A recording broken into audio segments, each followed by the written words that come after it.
my birthday month. I have no idea what I'm gonna read. What should I read? Hi, it's March. We're wearing green to celebrate. Time for a new TBR. This is probably going to be a little one because I only know of a couple books that I'm going to be reading so far. Because just like last month, I have no idea what I'm going to be in the mood for come mid-March. So let's talk about what's in the current queue. First up, we've got Darkening Rising, which is technically the second book in the series, yet the first book in the series? I don't know. Back in January, I read Under the Stone Over the Sea, or something like that. Susan Cooper's book. I liked it a lot, but I believe that book is completely unrelated to this book in the series, but whatever. This book is compared to Harry Potter in a way because I can't make sense of this. So I'm gonna just read this out loud. He discovers on his 11th birthday that he's a sign seeker, last of the immortal old ones, as an 11-year-old, and destined to battle the powers of evil that trouble the land. So his task is monumental. He must find the guard of the 6 great signs of light, which when joined will create a force strong enough to match and perhaps overcome that of the dark. I have no idea what that really means, but I'm looking forward to this because a lot of people like this. This is actually a Newbery Honor winner, I believe. I'm heading to the library in just a minute and I'm going to try and see if they have this on like as a physical book, because I do have the audiobook checked out, but I'm not really in the mood for any audiobooks at the moment, and we'll see how this goes. I'll probably just choke it up and listen, but I'm looking forward to this, but I want to read it. The next book I actually already started last month and I had to put it down. I'm listening to this on audiobook, and it's part of the reason why I'm trying to like avoid the audiobooks, but it's called Intuitive Eating, a revolutionary program that works. It's basically about ending diets, like to stop dieting entirely, and how to eat more intuitively so one will eventually just stop forming terrible eating habits. It's a huge problem with me because I was a member of well, actually I'm still a Weight Watchers member, but I have fallen off the path completely, like completely derailed. I've gained back a lot of the weight that I had lost initially, and I'm kind of hoping that I don't want to think so intensely about food, so I was hoping that this book would be a guidance, and part of this was inspired because I just recently watched Pick Up Limes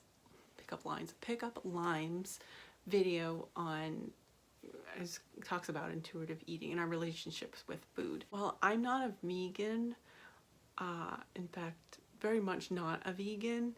I do love her channel because I find it so inspiring, and she is a dietitian, so she does know her stuff, but she's also highly recommended this book as a way to kind of kickstart more intuitive eating habits. And yeah, I want to do that, but I consumed the first hour of this book so far, and it feels like I'm in some pyramid scheme and that we really haven't gotten anywhere.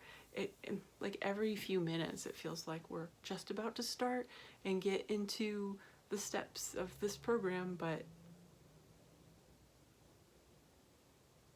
we'll see if I can finish this book, hopefully. Now, like many other people who follow BookTube, I joined Books and Lala's Literally Dead Book Club, and this month's pick is Platform 7 by Louise Doherty. This is a mystery thriller horror pick. This book follows or is trying to unravel the connection between 2 mysterious deaths that happen at this railway station, which is apparently deserted or something. And I'm intrigued, so I've actually already checked this out on Hoopla, and I have until mid-month to get through it, so I'm going to do just that.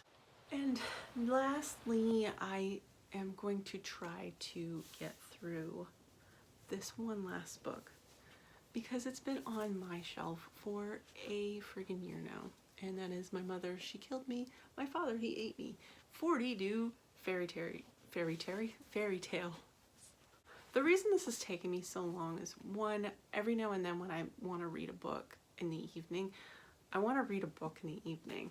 These stories are very short. Some of them, most of them are about like 10 to 20 pages each, and each story is so different from its predecessor that it's very difficult for me to switch gears because you never really know what you're going to get into for the next story. So I'm always intimidated to start another one and get really into it. However, I absolutely have loved everything that I've read so far, and I don't see any real excuse for why I haven't finished this book by this time. But I'm thinking of doing a vlog style read for this, and if it's successful, you'll probably see it by the end of this month. If not, maybe in April, but my hope is that I can get through this. It's very likely that I'll be coming back here with my tail between my legs at the end of March saying, I'm sorry I couldn't finish this, but we'll see. I'll make an effort. That's it for now. Thank you so much for watching. If you haven't already, please subscribe to my channel. I really appreciate the support. And if you liked this video, of course, please let me know. And leave me a comment, so I'd love to know what you're going to be reading this month. Anyway, that's all I have for today, and I'll be seeing you very soon with a new video. Goodbye for now. Thank you.